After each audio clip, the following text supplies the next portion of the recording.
If you'd like to hear from a real-world client about her more than 70 pounds of weight loss over the past 8 months, then this episode of the Smart Nutrition Made Simple show is for you. Welcome to the Smart Nutrition Made Simple show, where each week you will hear the real-world experiences, life lessons, and guided principles that every highly driven man needs to master their health, productivity, and relationships by sharing conversations with the world's most successful people in fitness, nutrition, supplementation, and mindset. Meet your host, Benjamin Brown. He is a fitness and nutrition expert, consultant to Fortune 500 companies and world championship sports teams, a husband and father of 3, and has been helping men transform their physiques, optimize their energy, and own their fatherly mission since 2005. Thank you for joining us today, and without further ado, let's jump right in.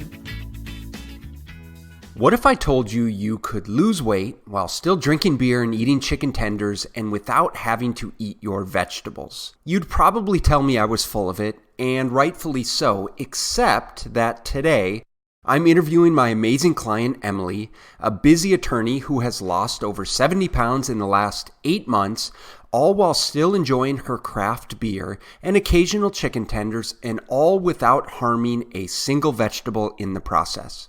In this conversation, Emily shares how her lack of nutrition knowledge has been a major limiting factor for her throughout her entire life, and the simple process of food tracking created an insatiable hunger in her, pun intended, to start learning everything she could about nutrition and fitness. But this journey has been anything but an easy one, with plenty of mental battles to fight, doubt to overcome, weight loss plateaus for us to analyze, and a huge lifestyle transformation to undergo. If you've been thinking about losing weight and/or have been reticent to get started because you're afraid of all of the things you think you'll need to eliminate, then you need to listen to this episode. And if you know there's a leaner, healthier, more confident person yearning to break free, then I'm positive you're going to love this interview. And if you're ready to take the next step in your health journey and want to work with me to develop the blueprint to help you get there, then let's chat. Just set up your free nutrition strategy call at bslnutrition.com/level up. Lastly, if you love what you hear on the show, then do me a favor and subscribe. Leave a positive rating and review and share this episode with a friend or a loved one whom you think could benefit. Listen, guys, in a noisy and confusing industry, it's conversations like these that absolutely need to be heard. With that said, I hope you guys enjoyed this conversation. Here is the incredible Emily. Emily, welcome to the Smart Nutrition Made Simple show. How you doing? Fine. How are you? I'm awesome. Emily, thank you very much for taking the time to come on the show. I'm really excited to be able to share some of your story and journey with our listeners. As I alluded to in the intro, you're one of my clients, and we've been working together for the past 8 months or so. And the reason I really wanted to share your journey with our listeners is because, well, one is because you've gotten such great results, and I think you have such a great attitude about the process. You've obviously been incredibly consistent about the process. And I think we have tackled this in a few different unique ways, which has been really fun for me as a coach. It's been a great learning experience for both of us. And so, one of the things about weight loss, especially with the amount of information that's out there, is I think it's very easy to get confused about which direction to go. And ultimately, in my mind, it's just about getting started with wherever you're ready to get started. And that's kind of what we did. So we'll jump into that stuff. And again, just thank you so much for coming on. So let's jump in, and I want you to kind of paint the picture of where you were, what you were kind of dealing with when we first started working together. So I had just started my sort of journey, I guess I'll call it. I'm 33 now. I was 32 at the time. My entire life I've been, overweight to extremely overweight, and I didn't really come to find out. I knew nothing about nutrition, portion control, appropriate macronutrient balance, any of it. Literally just had no idea what I was doing. And I didn't know that I didn't know about it. which was, I think, probably the biggest problem because, I feel like there are a lot of people who may know about it and they just, they intake the information, they just decide to do whatever they want to do with it. For me, I didn't have the opportunity to disregard the information because I just didn't know about it. So It's kind of strange. So I was just kind of starting. I had read this book by a guy named Mike Matthews called Cardio Sucks that had been sitting on my Kindle. Yeah, right? It was catchy. Been sitting on my Kindle for, I don't know, like 3-4 months. I was like, yeah, I'm going to buy this book. And then I never opened it. And I was on a plane on a work trip, and I had not included any entertainment for myself, which was a huge mistake. So I was like, oh crap, I got to download something. So I downloaded that book before I was on this flight. And that kind of started to give me that knowledge base, this like, whoa, hold on. This seems like a lot more simple than I thought it was. Because for me, nutrition was this like mind-blowingly complex concept, right? There are all these diets. There's keto, there's paleo, there's Atkins, there's this, there's that. I don't know anything about that. And they all seem trendy and like they're not going to last. So I started to read this kind of basic stuff. It's like, I think I can do that. But the problem was with programs like that and doing it on my own, as you're well aware, I have certain restrictions that normal people do not have. I refuse to eat vegetables because I didn't get past 3 years old ever. And now that I'm an adult, nobody can make me. I was going back through our notes before our talk here, and I have so many funny kind of one-liners that you've spit out along the way. But one of the sort of asterisks like that I have in some of our original notes is I put, quote, refuses to eat veggies and loves to drink craft beers. It's very true. You know what I mean? It's a really valid point, though. So it kind of, you had expressed when we were talking that you had some fear around having to eliminate all of these things that you love. Yeah. And having to adopt this entirely different way of eating potentially when, currently for you, you had no concept of nutrition and you're a very smart woman. I mean, you're a lawyer, you're obviously a very articulate, knowledgeable woman. So it was just a matter of kind of your upbringing up to that point. And you had this sort of set way of doing things. You have your nutritional preferences. And so you would express that was somewhat fearful for you. Yeah, it was. It was a huge fear point. And I think it stemmed from that lack of information that I was telling you about. For me, when you go on a diet, it means eliminating everything good in your life and being miserable, because that was my experience with everybody around me who was on a diet. It was a terrible experience. And eventually they went off of it. And I had this mental block on even the word diet. When I first started, it's like, I'm not on a diet. I'm just making some changes. It's not a diet. Right. Then eventually I got more comfortable with it. And I was like, oh yeah, I'm on a diet. Like, I thought you said you weren't on a diet. I'm like, don't put me in a box. Okay. Don't pigeonhole me. So then you kind of started to go down that road. You started to think, well, maybe this is something that I can do. And what was the tipping point that forced you to reach out to me? So the thing that I did after I read that book, I actually never finished the book. I only got partway through. But it did give me enough knowledge to go download my FitnessPal. And so I think I was on like 21 or 2,300 calories a day, which is apparently just a huge calorie deficit for what I must have been eating at, because I still don't know what I was eating at on a regular basis. So I started adhering to that, and I was actually getting a lot of success.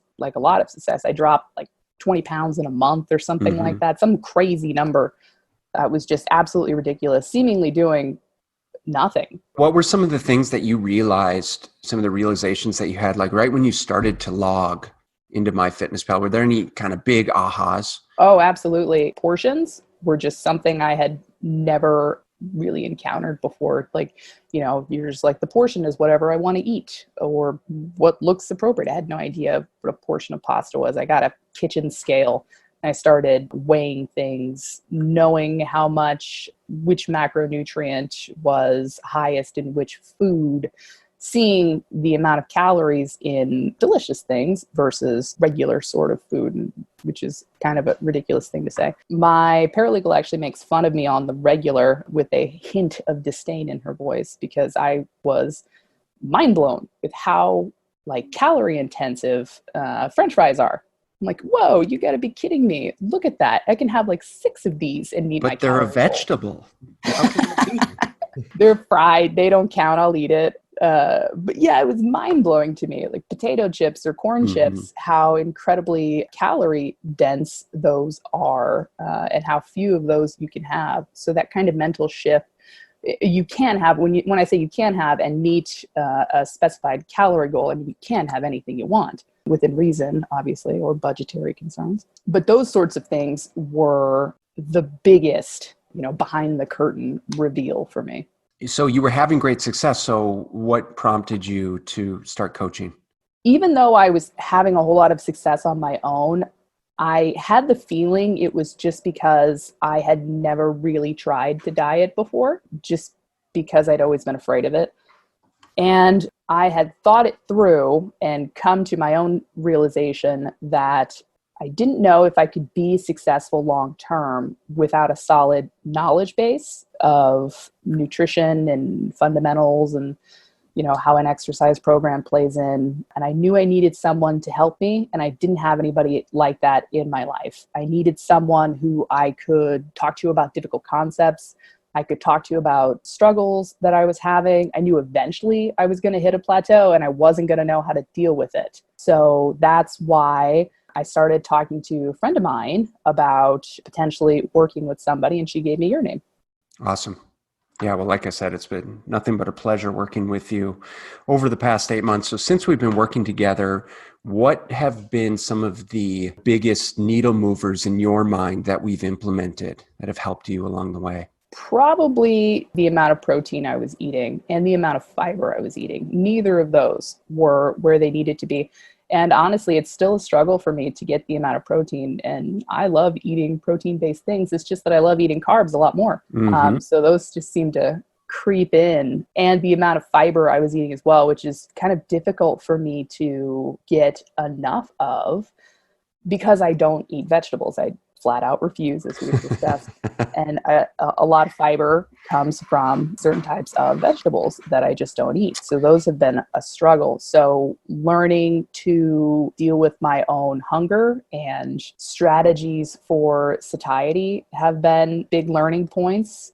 Yeah, I think what to do when you start to hit that plateau, stay positive mentally, I think those have been really big, light bulbs. I could probably go on for the next 20 minutes. The biggest thing is that you've remained consistent and had some level of intrinsic motivation throughout this entire journey. Where has that come from? I think from the learning. I'm the type of person that if I can understand why something is working and I can understand the processes behind it, then I can stay logical and consistent. It's no longer, an emotional feeling of progress and more a mental, logical, I know if I continue to do the following, I will get progress, and I know why it works and I know how it works. So for me, that's been where the consistencies come from. And it's why I've kind of developed this kind of intense interest in nutrition and athleticism. So, in the last maybe 8 months, I'd never read books. I never listened to podcasts. I didn't watch documentaries about it. And as you mentioned, I consider myself an intellectual person. I'm an attorney. I interpret insurance policies for a living, and that interests me somehow. So I like to learn. I just do. I'm weird like that.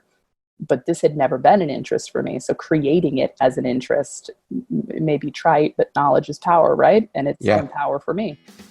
Hey brother, are you struggling to find the energy to function at your best as a businessman, father, and husband? I want you to know you're not alone. And sadly, the conventional wisdom these days around healthy eating and exercise that has saturated the mainstream is flat out wrong. If you want to find the solution to optimizing your energy and body composition without restrictive dieting, soul-crushing workouts, or adding more to your already stressful and overflowing schedule so that you can finally function like the man you know you can be, then we need to chat. Are you ready to move from exhausted to energized by working smarter, not harder? Go ahead and schedule your free strategy call at www.bslnutrition.com/level up. I'm looking forward to our conversation and enjoy the rest of the show.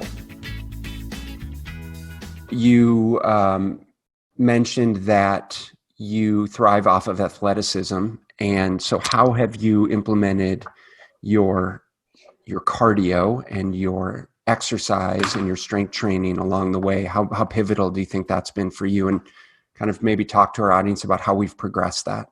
Yeah, hugely. Before I started on this diet journey, I had been kickboxing with a personal trainer 2 to 3 times a week for about 3 years. So I enjoy being active, but you get held back on the amount and level of athleticism that you can experience when you're almost 300 pounds, which is where I started. I'm sorry to interrupt, but you started at around 300, and where are you now? So people can put that into... I'm about 208 pounds now. Yeah, so you're almost at 90 pounds or so of weight loss, which is absolutely phenomenal. And that's within a year? Yeah, well within a year, yeah.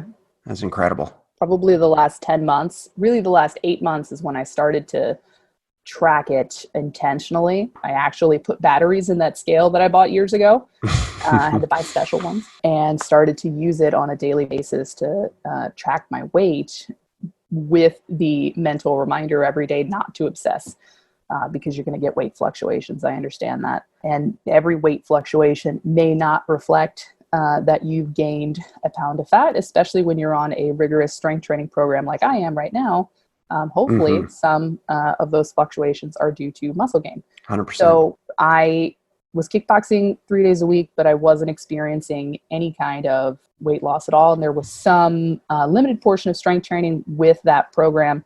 So we do probably 40 minutes of kickboxing and then 20 minutes of some strength training there. But I wasn't losing any weight. I had gained some muscle, but not a lot, I would think. Well, I guess you couldn't really tell because I was about 300 pounds. So right. You really couldn't see it. So when I started working with you, I kept my cardio, recently went down to 2 days a week with the kickboxing. And we increased the strength training. Now we're up to 4 days a week with a periodized program, as I have learned what that meant recently. And that's been good. And one thing that I wanted to talk about with you is the gym intimidation that I had. Yeah. Going to a gym by myself. If you obviously remember when we started, I really just wanted to use my little apartment complex gym. I didn't want to be in a big intimidating gym environment. And I had been working out with a trainer for 3 years.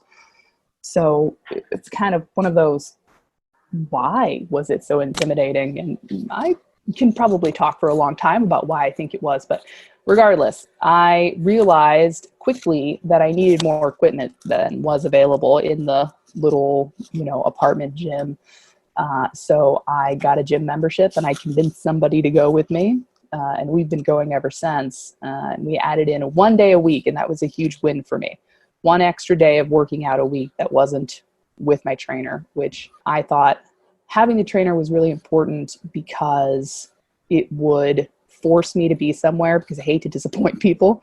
So if we made an appointment, I was going to be there, because that's just, I have a neurosis about it. We're going to meet, I'm going to be there. So I wouldn't be able to stand him up. I wouldn't be able to cancel it. No, I got to go. It doesn't matter how I'm feeling that day. I have to be there. There's no way for you to back out. But when it's just you going to the gym by yourself, I can talk myself out of that any day of the week. I'm very persuasive. So I first started going, and once you get into the program and once you start feeling comfortable with the exercises and the environment, it just becomes a lot easier to go. So now, incredibly, I'm up to like 6 days a week in various gyms, and I have 2 little gym barcode tags on my keychain, which is ridiculous. And I genuinely enjoy going, and I start to get anxiety when I haven't been able to make that happen, or if I take too much time off. Yeah, that's amazing. And so much of what you're talking about just lends itself to how you've evolved as a person over the the course of the past 8 months to a year and all of the changes that you made. And it's, it's inherent that those things have to happen. Is you have to, not only do you physically change, but you mentally and emotionally, psychologically change as a person. So with that said, how has that impacted your life and your relationships at this point relative to how it was, 8 months ago? What are some of the things that have improved significantly? What are the things that you struggle with? It's been kind of fascinating how people have reacted to my, I guess, weight loss journey, I'll call it, though it sounds pretentious. Some people in my life have seen the changes in me and have become motivated, and they want to do something similar, which I think is great. My boss keeps telling me, I'm down 11 pounds. Look at this new thing I learned. And I haven't been pushing him to do it at all. He just sees what's happening with me and he wants to make a change. I visited some friends in Orlando recently, and a couple of them have expressed that, not exactly in these terms, but we see what you've done, and now we think that, maybe there's room for us to make that change too. And that's been fantastic. It's awesome. But on the other end of the spectrum, it's been kind of difficult for me mentally, realizing that my revelations with nutrition are things that some people have known their entire lives. And I'm not telling them new things when I'm learning, oh my God, French fries are not great for you. What? Who knew? And then having that received where I think it's a revelation and, they kind of act almost disdainful about the information. I think that may be an experience, their own internal defensiveness coming out about it, which is okay. They can feel however they feel, and I have no control over that. But when you're in the middle of an interaction and you get that kind of stop dead in your tracks, you're not expecting someone to give you a negative reaction to the thing you're saying, can be a little bit difficult to overcome and deal with, especially mentally. It has, certain relationships have been more difficult actually with the nutrition kind of headspace that I'm in. When we first started working together, I said, I don't want to stop going out and having fun with friends, but I have really cut that back because my priorities have changed. I can still go out with friends if I want to, and I still do. But now for me, the priority is not finding someone to make plans with so we can, go out and get dinner and have a few drinks. Now the priority is, do I really want to go, to whatever restaurant with these guys, or do I want to get my gym time in? And more often than not, it's, I want to get my gym time in. Not that I'm clamoring, just fending off invites one after the other. Oh, geez, so many people want to spend time with me. And strangely enough, combating ignorance, I don't know if I told you this one, but my mom has been particularly hilarious because, as a reminder, I started at around 300 pounds. So, here I am, like, this is great. Like, I'm telling my mom on a chat, like, yeah, Mom, I'm down to, like, it was like 212 pounds at the time. It's like, I'm down to 212. Can you believe that? She's like, I don't know about that. Like, well, you're losing too much weight. I mean, it can't be healthy. And I'm like, Mom, what are you talking about? We have a family history of heart disease on both sides. You should be very excited for me right now. I'm not going to die in 10 years. Probably, hopefully, fingers crossed. Well, and she's like, oh no, I'm so concerned that you're losing this weight. People have a lot of ingrained issues around food and emotional issues around food and upbringing, and it's just how it is. And so sometimes you do feel like you're on a deserted island with your nutrition habits and the way that you're doing things relative to other people. And a lot of people like to, whether it's conscious or unconscious, is rationalize their own food issues, their own gluttony, if you will, their own food preferences by ultimately sabotaging others. And again, I'd like to believe more often than not, it's just a subconscious thing, but it happens a lot. And that's why part of, I think, your success, and if for anyone listening, in order to be successful, your social support system is crucial to your success. So your significant other, if you have a partner, the friends that you hang out with, your family, because if you're constantly sabotaged or put in a position to sabotage, you can't white knuckle your way through that. every single day, every single weekend, there's going to be a tipping point. And that's why it's not about motivation. It's not about willpower or discipline per se. It's about consistency, putting in those habits and setting having yourself that up for success, I Yeah. think, which is interesting. You know, you mentioned that, quite relevant. One of my friends from Orlando, I was talking to her, and she is unwittingly constantly sabotaged by her husband. You know, they both have some weight to lose that they want to lose, but he doesn't really care. And she, you know, has been on this years-long journey to try to lose the weight. So she's just absolutely constantly sabotaged by him. And I've learned that for me, you know, doing my meal prep on the weekends, making sure I have the food available to eat so that I'm not in the position to make bad choices, which, you know, if there's a delicious food around, I'll probably eat it eventually. So I don't bring that stuff into my, you know, universe. Sometimes you can't control it. Like with my friend, her husband, you know, puts that right in front of her, or, you know, make something delicious, or let's go out on the boat and, you know, have 20 beers. And Right. On the last podcast interview that was released, I talked with my friend Justin about some of the negative repercussions of constantly tracking your food and sort of getting into that vicious cycle, and psychologically how it can be an issue, and how it's, you know, and we've talked about this too, how it kind of be a slippery slope in terms of, for you as an example, is, you know, it might be easy for you to be looking at your numbers and get invited out by a friend. And as much as you'd like to go out and have a good time, you know, you only have a certain amount of calories left, in which case you might opt to say, you know what, I think I'm going to stay in.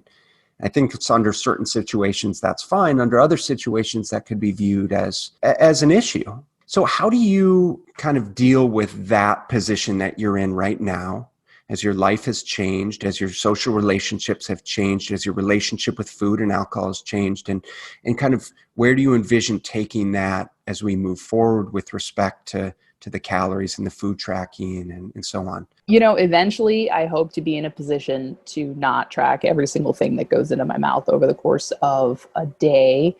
You know, I see that far off in the future, but I can see, you know, for example, last night, you know, I was making myself dinner, and I put together several things I was going to eat, and I knew roughly about how much of the remainder of my calories that would take up. And I knew, okay, you're going to be in the position that if you're still hungry a little bit later tonight, you can probably have, you know, X, Y, or Z after that.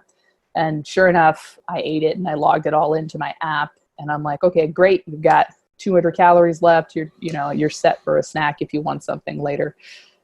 Incidentally, I did not, but it's the difference of when I first started, I would really need to log all that food in immediately before I consumed it to see where it would fit within my calorie goal, and then make a decision about, okay, do I want to take this item out or take that item out? And now I can kind of eyeball it and be like, okay, it's around 500 calories altogether, 600 calories altogether. I'm good. So I think that is certainly helpful. And I've forgotten the rest of your question. No, that makes sense. And one of the things that we are talking about now with respect to the tracking, because it's been pivotal for you, because again, you can't make a hard line around this type of stuff. Is for some people, it's going to be beneficial. For other people, it may not be beneficial. And I think it depends on your age and where you are in life and your motivation. And you've had some, you know, clear-cut motivation or why you want to accomplish your goals throughout this period of time, whereas other people are simply doing it for superficial reasons, to gain attention because they have a poor relationship with their body and so on and so forth. And so for you, I think you're in a very different position. And that's why it's important to put these things into context. It's just not appropriate to say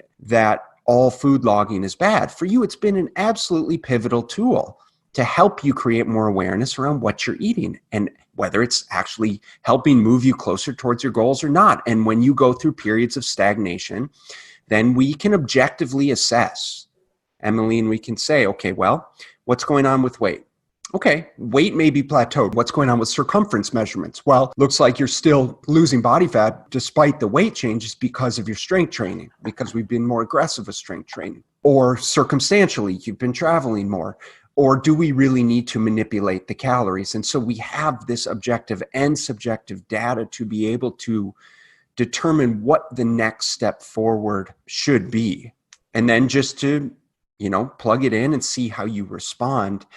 And so part of the process now is you've learned so much. Now it's like learning more intuitively what is working for you, how you feel with the meals that you're eating. I can give you a protein goal and say, yeah, and the research shows that we should be getting at least this much protein, but you're different than me. You're going to respond differently. Your training stimulus is different. Your training age is different. Your physical activity levels, your stress levels are very different, your sleep habits, and so on, to the degree that you need to decide how you're feeling with these things. There's no really right or wrong way as long as you're still making progress. And so that's at the point where where we're at now, which saying one of the problems with, in my opinion, with the logging is what you've previously done, and what most people do is if they have 2,000 calories and they finish dinner with 1,800, then they say, yes, I get to have 200 calories of essentially whatever I want, depending on, their quote unquote macros. And part of this journey is understanding and tapping in intrinsically and saying, am I actually still hungry? Do I psychologically, hell yeah, I want to eat some chips and cereal, right? But physiologically, is it something that I even need, that I want right now, or am I good to go? And I think that's invariably part of the process of tracking, is helping you understand then to the point where now you have such a good grasp of how your meals are building out. I bet that you could stop the tracking, and that will be something that we address in the future, to the degree that you'll still end up intuitively putting together the appropriate size meals. You know what I mean? Yeah, I think so. And I think that makes a lot of sense. A tendency towards a little bit of an obsessive personality. When I said I like to learn everything. I want to go and know it all. So I can focus down on details that I really don't need to be focusing on, that can be detrimental. Obviously, you're well aware, I've been in a sort of plateau for the last month where I really wasn't losing any weight at all, even eating at a fairly significant calorie deficit for my activity level and my general size, wasn't losing anything. So it's one of those, you mentioned mindset at the beginning of our talk. It's been crucial to me to make sure I am checking my own worst tendencies, to focus on the negative, to get down into the details of, okay, the scale hasn't moved that 0.1 in 3 days. What's going on? Is it time to panic now? No, it's not time to panic. It's time to act rationally, be consistent. Mm-hmm. Don't go crazy. It's not a big deal. This isn't something that you need to do by tomorrow. It's a lifetime goal. So for me, making sure I have the appropriate, I'm almost disdainful of the concept, but mindfulness about my approach to the process, my approach to eating, making sure I'm seeing foods as neither positive nor negative, which has been a difficult habit to break, to say good foods and bad foods, and this is good for you and bad for you. Making sure I see things through a neutral lens of how they benefit my goals, or, how they may not benefit my goals, while at the same time making sure, to go back to that question I forgot that you'd asked me, to not cut out all my social activities just because I really want to reach my goal right now. And I want to do everything I can to push forward that goal. If I go out with friends and it's set me back progress for a week, and now it's going to be another week for me to reach my ultimate complete goal, which I don't know that will ever be an ultimate complete goal because it's a lifetime process. Okay, great. I had fun. I think it's intrinsically worth it to do that sort of thing. Sometimes you just need to go have fun. You can't be serious all the time. Hey guys, real quickly, I want to talk to you about my nutrition company, BSL Nutrition, and our all-in-one training drink called Complete Essentials.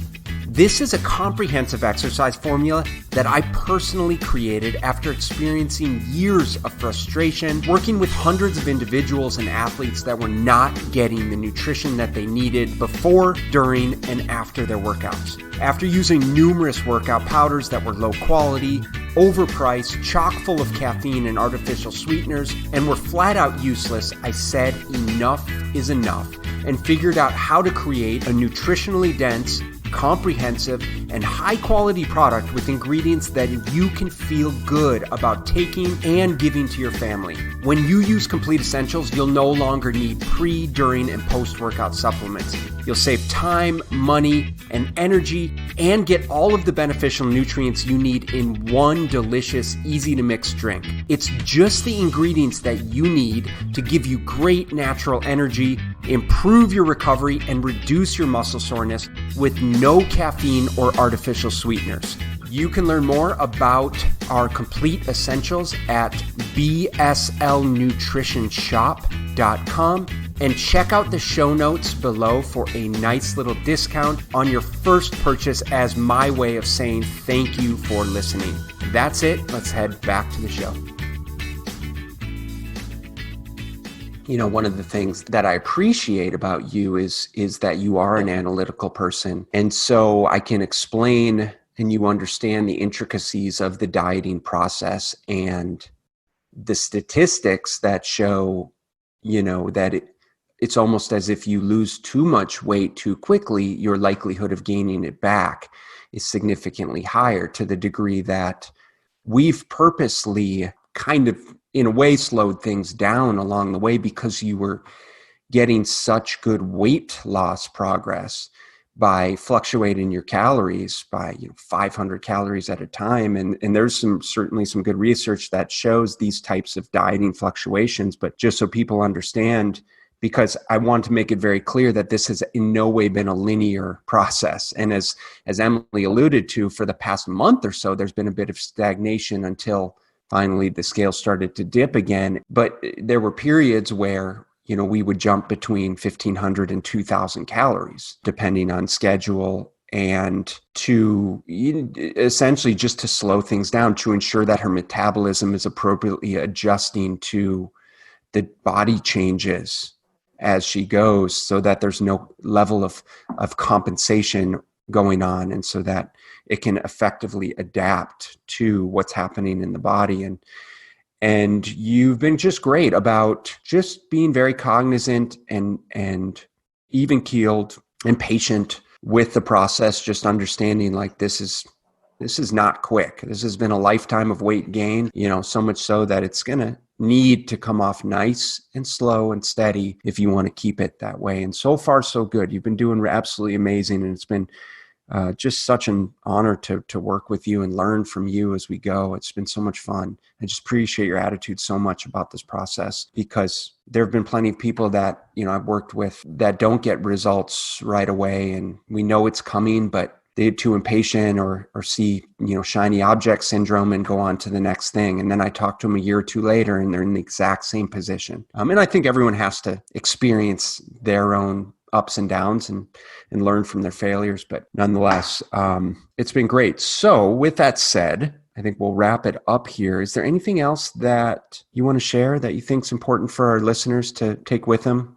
You know, I think we covered pretty much everything, but I guess I just want to reiterate mindset, which I didn't realize at the start of this whole thing was so important. I've just slowly gotten there over, you know, the last, I guess, 8 to 10 months when I really started to actually try to do this. And for me, gaining knowledge has helped me with the mindset to formulate a rational mindset about, you know, my process and my progress, and staying consistent and staying positive with it. And positivity is not a natural state of being for me. I am in general a sarcastic, glass half full type of person, because I think it's more fun that way.